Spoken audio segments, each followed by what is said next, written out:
Hello everyone and welcome back to another Black Desert video. So today I wanted to talk about the important quests worth doing for new players or returning players, because over the past years they have tried to revamp a lot of the quests, especially the main story.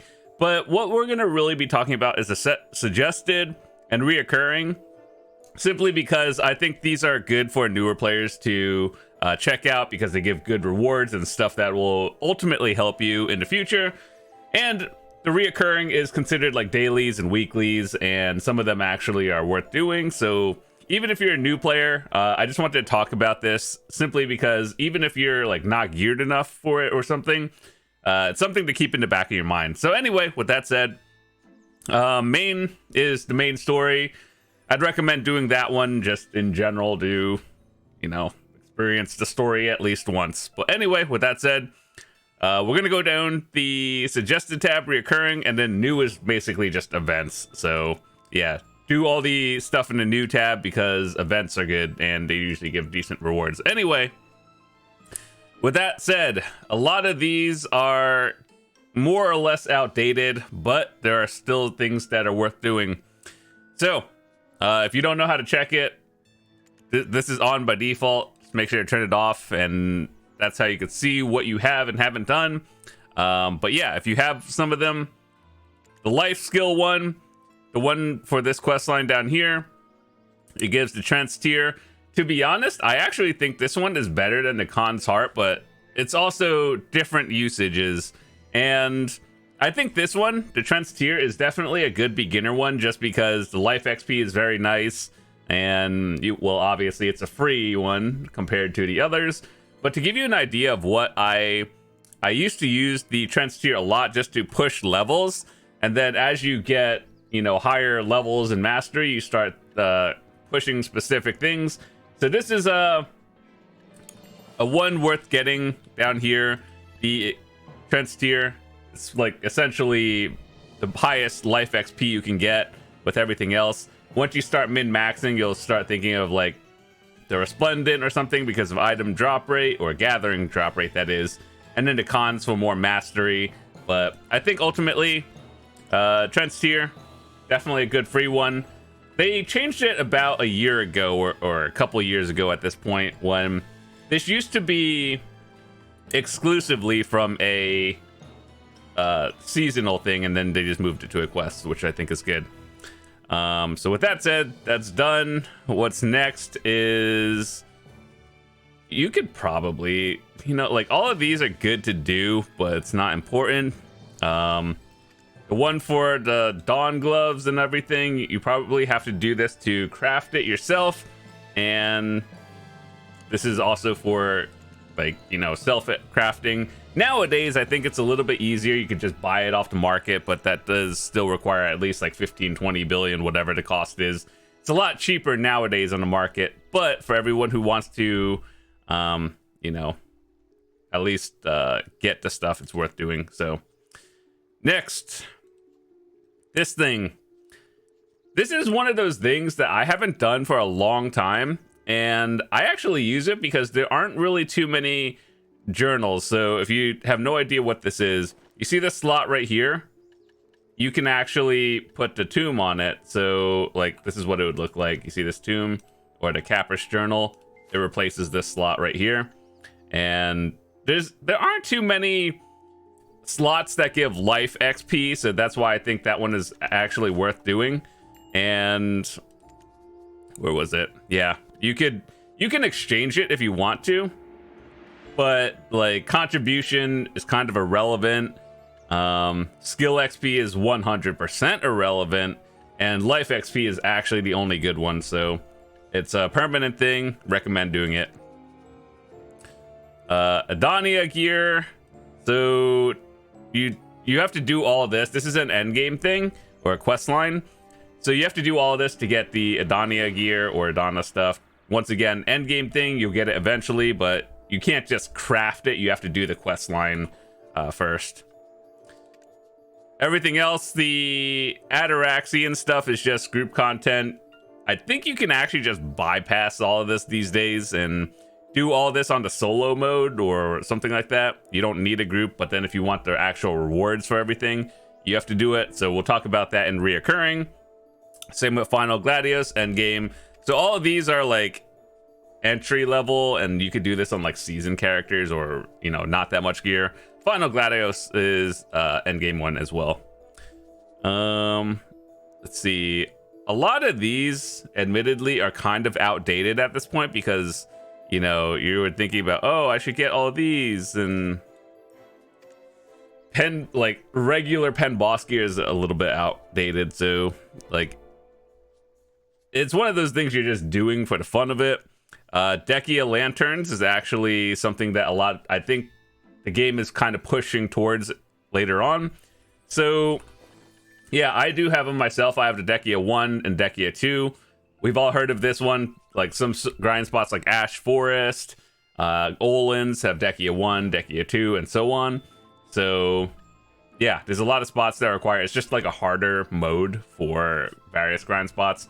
It's definitely worth picking up eventually because the game is going towards more, you know, revamped spots. So one of them worth going for. Dekia. Godder weapons are a scam. You shouldn't be doing this in 2025. If you're doing it for the quest credit and not to actually finish up all of this and stuff. So it used to be good back in the day. Not anymore, it's not. All the life skill ones, some of these you have to do for various things. So for example, if you want to get the luminous rope and the raw sugar, you have to be like a certain level, like guru or master or something for various things. But you have to do this quest line, or like a lot of these quest lines for certain things if you want like permanent items. Most of them you could probably just skip, but some of them you have to do, like the training one. Let's see, what else is there? Artifacts and lightstones. These are like a little bit outdated. A lot of these are just like old stuff, so that's why we're kind of filtering through all this. Let's see. I believe this is the quest you have to do if you do gathering that unlocks this option right here. Under life skills, you see how there's a like toggle on and off switch over here.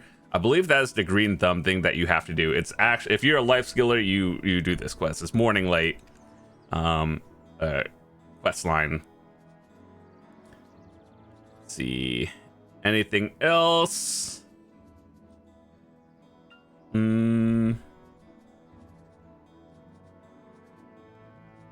Krogdalo Sanctuary. Oh yeah, this is for the all this stuff. If you want the Krogdalo horse, you have to get all 3 tier 10s, and then it's basically free. You just talk to that. So that's how you do it. And then yeah, a lot of these are complete at your own time. So anyway, with that said, going into the reoccurring, this is like dailies and weeklies, mostly weeklies. Let's talk about the ones that are important to do. So keep in mind, some of these are going to be for endgame players. So if you're new, or you know, like you're not at that AP level, it's fine. But just keep these in the back of your mind for when you do get the gear. Throne of Adana. This is the weekly thing to get your like enhancement materials every week for upgrading Adana armor.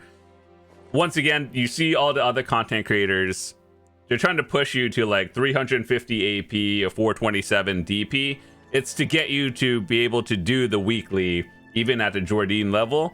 That way you can start collecting the enhancement materials and just save them for when you can do them. But yeah, definitely try to start considering this one at the point where you can at least do the entry level one. Black Shrines. This is one where it's kind of like, if you are at the point where you're not at Sovereign, but you have a Black Star and you're trying to go for a second one, you collect these to make the Ember of Primordials, and you can essentially get a free second pen Black Star and then convert it into that, and then make like the item, and then make your Sovereign weapon. So it's definitely worth doing every week along with the bosses if you can do them. So good to know. Ataraxian. I'll admit, Ataraxian's a little bit outdated. It's it's not bad to do. It's like not a long activity. It's kind of like, you know, the 4 dungeons and Final Gladius that you've seen me do. You get some rewards out of it. I think most people just have a group for it and get goodies out of it. So I have a video talking about all the 4 ones you can do, and I do them mostly for the really off chance of getting a rich merchant ring piece, but getting mem frags and all this stuff are not too bad. So it's definitely worth doing, especially if you could do Orzekia, which is the higher end one that gives, you know, more value, and then the solo one, which is this one. And yeah, this one's not too bad. I should probably do that later. This one is for infinite potions if you haven't done it already. Nowadays, it's like, if you're doing this, it's not bad. It's just kind of like, I would rather grind somewhere else and then just buy the infinite potion. It'll save you a lot of time. But it's for people who just like doing it. You could do all these and then collect the pity pieces, collect your infinite potions, sell it or something. So it's not bad to do. It's just kind of like, it was more worth it 5 years ago than it is now. Slumbering Origin gear. I think this is outdated, but like, you know, I don't really think these even sell these much anymore with all the quests that give you the free or discounted Fallen God armor. So back in the day it would have been good, but they come out with things like 3 years later after it's not relevant anymore. I would recommend doing your Garmoth every week for the off chance of you getting the Garmoth's heart or the pity piece one for that. So I try to do Garmoth 3 times a week, and I think I've gotten 1 heart in like since this came out. So either way, drop chance low, but still worth doing. Morning Light bosses. If you need the things that we talked about before, where, you know, these thingies that give you the Embers of Primordial, definitely do that one. So these are actually kind of fun. Like, just leave a character at the bosses, just do it. Think of it like a world boss. And sometimes you could get the Reforged Stones. So like, if you guys are looking for certain ones that are always sold out, all AP, crit damage, I think back attack are the high value ones, so there's an off chance of you actually getting that one from the drop. Definitely worth doing. Let's see, what else is... I think all of these are just kind of do at your own pace, or just like not really worth it. But the ones that you would do weekly are the ones that give you high amounts of silver. Other than that, it's like, do these for fun.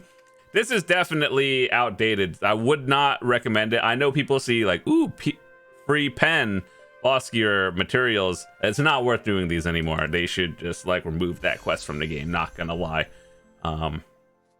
If you're looking for massive pure magics, there's significantly more ways to get them that it is not worth doing. These are bad value actually to do this. So here's how, if you need massive pure magics for some reason, especially if you're just enhancing for profit or fail stack building, here's what I would do. You could buy the, what is it? The yellow stones that for, what is it? Let me see. I forgot the name of the thing, but I know the grind spot that gives them. Yeah, these things, to crystallize despair, you could turn it into that as well, or just go into your currency tab. You know, if you do your weekly, what is it? Seal of Undying, you can get massive pure magics, or you could get it from other ways itself, like hunter seals. You can get a bunch of those. So I wouldn't really recommend doing that. Just buy it, put the nodes on, you'll be good to go. And yeah, so most of these kind of irrelevant. Some of these, if you do weekly sailing quests and everything, always nice to do. But at the end of the day, most of these are irrelevant. The big ticket items are mostly bosses, and then the stuff that you get for permanent upgrades. With that said, new. If you don't know, if you're watching this like 6 months later and you don't see these, or you see something different, basically go to this events tab right here. See what is happening at the current time. There's probably an updated one for that. and just do those. So most of them are pretty worth it historically. Anyway, with that said, those are some of the quests that I'd recommend doing. And, you know, start collecting. Like, here's a big thing to start doing, especially if you're new. Where did I put them? You see these? The Embers of Primordial? Start doing the bosses. Put characters at the bosses. Just do them weekly. They build up over time. So if you're a newer player or haven't gotten to the end game, definitely worth picking up. Especially, here's the thing. If you, like, main a class that's not a Shy, and then you're like, maybe I want to play a Shy one day and go for the Primordial, this one is a little bit different. So yeah, so you know how there's like sovereign weapons for everyone else? We have the Primordial for Shy, and that one is just built different. Like, you do a different quest line entirely. So, well, not quest line, but you like have different materials and multi-step. So yeah, this is one of those things that you're probably better off saving up those extra thingies for the Shy weapon, and the off chance you play that in the future. That's what I did. And yeah, that's about it. So aside from that, do your main story. Suggested for important things like pets, weight, and everything. Well, not weight, but like inventory, especially if you're a new player, that'll help you early on. And things in the recurring are just mostly for things that'll give you a lot of silver and stuff every week. All right, anyway, thanks so much for watching. I'll see you guys later. Have a fantastic day. If you're new to the channel, hit that subscribe button and look out for more videos in the near future. Peace.